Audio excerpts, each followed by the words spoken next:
Votre invité à présent dans la grande interview en direct sur Boursorama, c'est l'économiste David Kayla. Bonjour. Bonjour. Ravi de vous retrouver. Merci d'être avec nous sur Boursorama. Vous êtes maître de conférence à l'Université d'Angers et membre des économistes atterrés. Bon, on a quand même aux États-Unis quelques voix dissonantes qui émanent de personnalités qui sont importantes, mais qui sont encore un peu éparpillées. On a le puissant patron de la banque JP Morgan, ou encore le financier investisseur milliardaire Bill Ackman, et même Elon Musk, qui commence un peu à prendre leur distance face à, on va dire, la politique agressive commerciale de Donald Trump. Est-ce qu'on peut dire que l'inquiétude grandit chez des patrons qui, au départ, sont des alliés, parfois de circonstance, du président américain? Ben oui, je pense qu'on peut le dire. C'est-à-dire que on savait que Trump avait un projet protectionniste, hein, mais lors de son premier mandat, il avait surtout augmenté un peu les droits de douane pour la Chine. Et là, c'est une hausse des droits de douane qui est généralisée. Et le souci, c'est que notre système productif mondial, il est quand même fondé sur la stratégie de ces grandes entreprises qui visent à produire dans différents pays pour assembler dans un tiers pays en utilisant un peu les différences de législation, de salaire, d'accès à certaines matières premières dans différents pays. Et en fait, donc toute cette logistique, finalement, elle est un peu mise en danger par ces droits de douane, hein, qui va empêcher les flux de se faire comme auparavant. Et s'il faut rapatrier toute la production localement, ça va prendre des années, hein, et ça va être très coûteux. Donc forcément, Mais et voilà, les quelque part, lui, il entreprises. a envie que dans son monde idéal, Donald Trump, que tous les iPhones soient produits sur le sol américain. Est-ce qu'on peut lui donner Oui, tort d'avoir envie finalement que ce soit les Américains qui produisent les iPhones? Après, ça dépend à combien ils seront vendus, vous me direz. oui, mais alors le problème, c'est que toute la stratégie d'Apple a été de produire en dehors du territoire américain. Et donc, comment faire pour rapatrier? On parle ici d'usines avec des milliers, des dizaines de milliers même de salariés, hein, parce que en fait, tous les iPhones quasiment, enfin, sont produits dans les mêmes unités de production. Donc, et il y a des rendements d'échelle. Plus on produit d'iPhone, plus on est efficace. Donc, s'il faut réorganiser la production par continent, ce qu'on fait par exemple dans l'automobile, ça va coûter beaucoup plus cher. Le coût de transport de l'iPhone, en fait, il est très très faible par rapport à la valeur de l'iPhone. Donc c'est pour ça qu'on n'a qu'une usine ou deux usines dans le monde qui les produisent.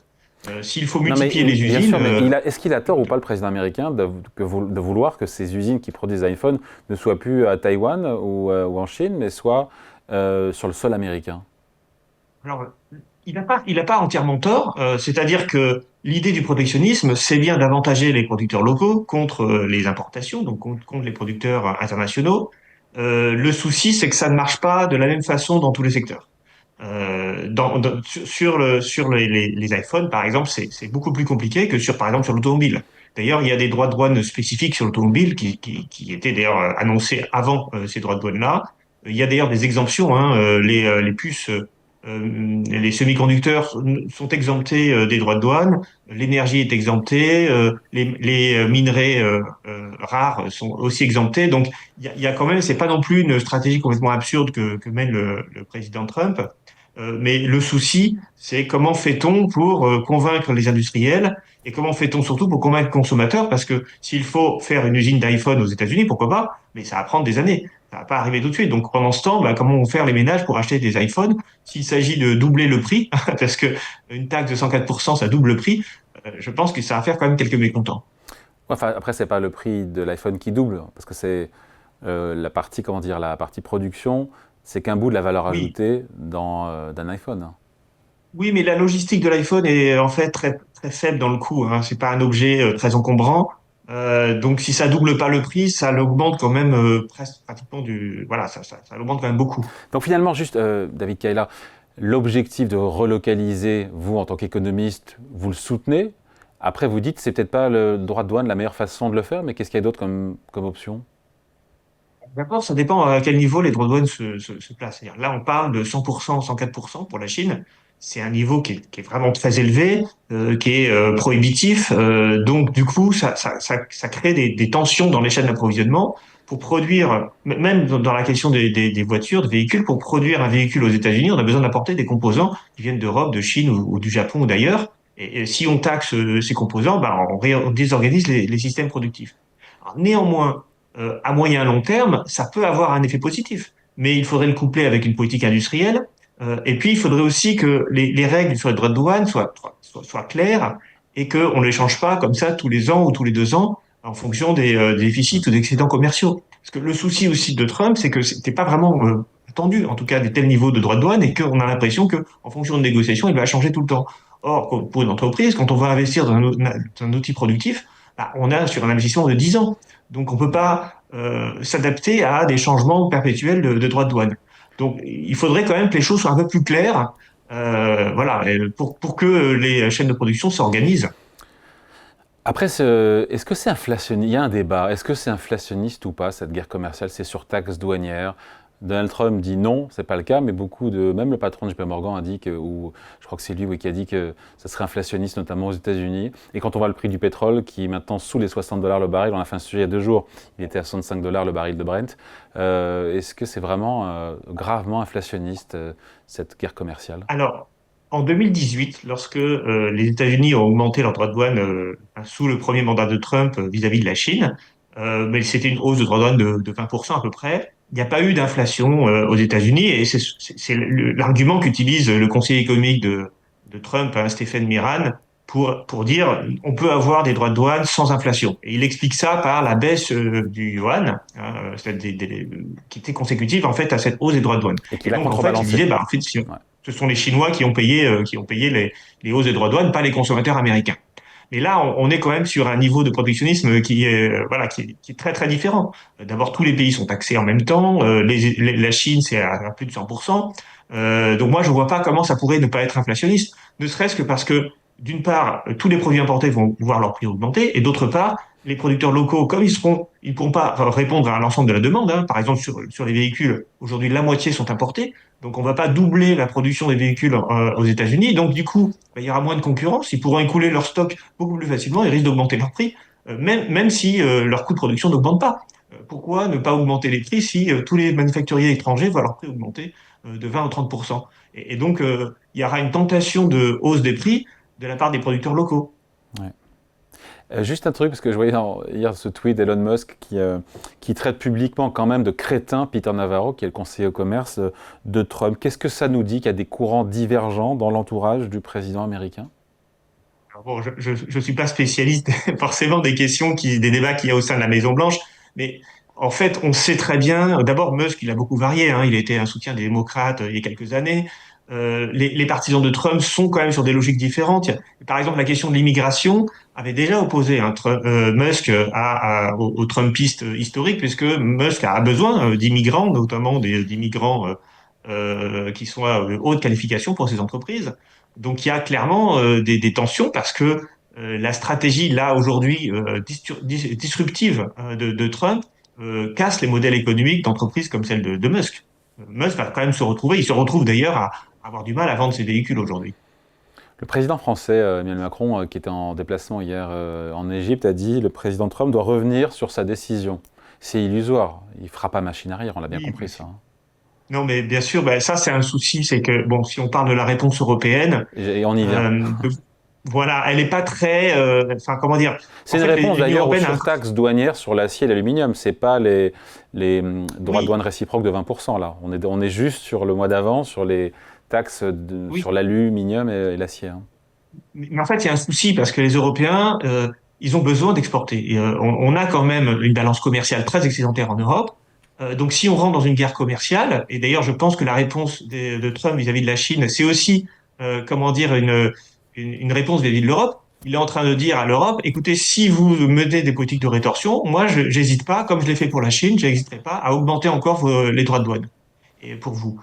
Et donc là, pour le coup, aujourd'hui, 20-25% de droits de douane pour l'Union européenne, c'est pas totalement, ça n'empêche pas l'Union européenne d'exporter directement.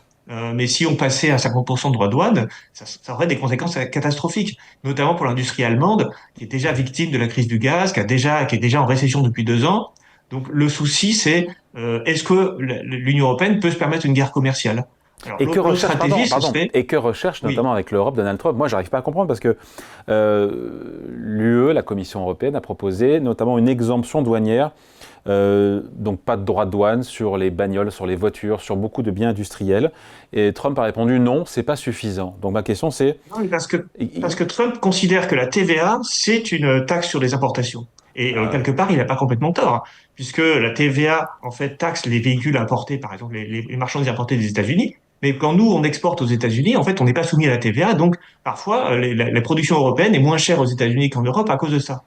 Et donc, si on devait vraiment répondre à Trump, bah, il faudrait qu'on supprime la TVA, ce qui n'est pas possible aujourd'hui Non. en Europe de faire. C'est le premier impôt européen. Donc, du coup, dire à Trump qu'on va supprimer tous les droits de douane, mais qu'on va garder la TVA, du point de vue de Trump, ça veut dire qu'on va garder en fait des droits de douane. C'est la logique de Trump Donc il n'y a pas aujourd'hui. d'accord possible, puisque Ah on bah, il n'y a peut. pas d'accord de libre-échange possible. Par contre, il pourrait y avoir un. Bah, et c'est là la tentation européenne, c'est de dire, bon, bah, finalement, on répond pas parce qu'on met en danger nos exportateurs si on commence à rentrer dans une guerre commerciale. Par ailleurs, si on commence à taxer les GAFAM, les multinationales du numérique, on va se retrouver avec l'Irlande, qui est quand même la base arrière de toutes ces entreprises américaines, qui va subir, enfin, qui va sans doute pas être d'accord. Donc, c'est pas si facile que ça de mettre en place des mesures de rétorsion vis-à-vis des États-Unis dans l'état actuel de l'économie européenne. Trump qui veut apparemment que les Européens achètent plus d'énergie américaine, plus de gaz et pétrole américain. Mais bon, 300 milliards, c'est pas possible. Je crois qu'on achète pour 60 milliards, je sais pas si le chiffre est juste. S'il veut qu'on achète pour 300 milliards, je sais même pas si les producteurs américains pourraient suivre la cadence. Et puis c'est de l'ordre du privé. Je vois pas comment Non, bien sûr. Et puis 300 milliards, c'est l'équivalent l'excédent commercial européen vis-à-vis des États-Unis. Donc en fait, c'est pour ça que ce chiffre il sort de là. Mais évidemment que l'Union européenne ne veut pas commencer à importer de l'énergie. En plus, je suis même pas sûr que la production américaine suffirait voilà pour ces exportations. Donc effectivement, le souci pour les Américains, c'est de rééquilibrer la balance commerciale. Et le souci, c'est que l'Union européenne, elle est quand même construite pour avoir une économie très compétitive qui fait des excédents commerciaux. Donc là, il y a un peu une contradiction entre notre modèle économique et ce que veulent les Américains. comment on fait, encore une fois, quels produits américains on taxe? Il y a une première liste qui sera validée aujourd'hui, dans laquelle il y a les diamants, les motos, les bateaux de plaisance, appareils électroménagers, produits de maquillage, bois, tabac, volaille, soja, riz, et j'en oublie. Comment on fait? Quels sont les produits américains, ceux-là, manifestement, dans le cas d'une première salve, qu'on peut taxer en représailles sans. Il faut éviter l'escalade tout en évitant l'escalade et sans trop nous-mêmes nous faire mal au passage. Ah, c'est pas évident. Le Il y a une souci, voie de c'est que je passage. pense que non, c'est pas évident parce que si on taxe des produits américains, on va se retrouver avec des représailles. C'est un peu le discours de Trump vis-à-vis de la Chine. Il n'y a aucune raison. Il a un discours différent vis-à-vis de l'Union européenne. Je pense que le déficit européen vis-à-vis des États-Unis concerne plutôt les services et notamment les services numériques. Peut-être qu'on aurait à faire, non pas en essayant de retaxer les flux commerciaux, mais peut-être en essayant d'avoir des rétorsions sur les grandes plateformes du numérique, sur notamment les réseaux sociaux, Mais surtout quand comment? ils ne respectent pas Concrètement, complètement de comment? loi. Comment? Alors comment ça peut aller très loin? Ça peut aller comme le Brésil et l'interdiction de Twitter, hein, c'est ce qu'a fait le Brésil. Ça peut aller en renforçant les règles de protection des données. Ça peut aller, par exemple, en mettant en place des stratégies pour éviter que les entreprises américaines n'hébergent les données européennes. Là, pour l'instant, on n'y est pas, hein, puisque Hmm. on fait héberger nos données, y compris nos données de santé, par Microsoft, hein, voilà, en France. Donc, on pourrait tout à fait dire, bah, maintenant, on va faire une préférence européenne dans tout ce qui est numérique. C'est plus ou moins ce qu'a essayé de faire la Chine d'ailleurs, hein, la Chine qui a interdit Facebook et qui contrôle très fortement son système numérique. Si on veut des champions européens du numérique, on est un peu obligé de passer par là de mon point de vue. Bon, on se quitte en se disant quoi, David Kala, parce que on a compris a priori que l'administration américaine devrait négocier avec le Japon et la Corée. La porte a été laissée ouverte par Trump et par ses ministres. Il y a une montée des tensions qui est très claire, une guerre commerciale frontale avec la Chine. Avec l'Europe, c'est pas bien clair, mais on y va aussi. Est-ce que le monde va en récession? Est-ce qu'aujourd'hui, voilà, vu comment le train part, est-ce qu'on va en récession? Et qui tombera en récession en premier? Les États-Unis, la Chine, C'est l'Europe? difficile à dire. Moi, je pense que le danger pour l'Union européenne, c'est que la Chine commence à exporter tous ses excédents en Europe parce qu'elle Chez ne veut plus nous. les exporter aux États-Unis. Ouais. Et c'est un truc sur lequel il faut faire attention. Et donc, il va peut-être falloir mener des politiques protectionnistes vis-à-vis de la Chine. Et l'autre part, bon, la récession, ce qui est sûr, c'est qu'il va y avoir une baisse de la croissance économique mondiale. C'est certain que ça va être très compliqué de réorganiser les systèmes productifs, euh, notamment des entreprises américaines. Voilà, donc les Américains vont sans doute être touchés par une hausse de l'inflation et une baisse de la croissance économique. Pour ce qui est de l'Europe, honnêtement, c'est difficile à dire. Ça va dépendre des réponses et de l'escalade ou pas qu'il va y avoir dans les politiques commerciales. Allez, merci à vous pour cette explication. David Kaila, maître de conférence à Merci. l'Université d'Angers, membre des économistes atterrés, invité de la grande interview en direct sur Boursorama. Merci à vous, à bientôt. Merci, au revoir.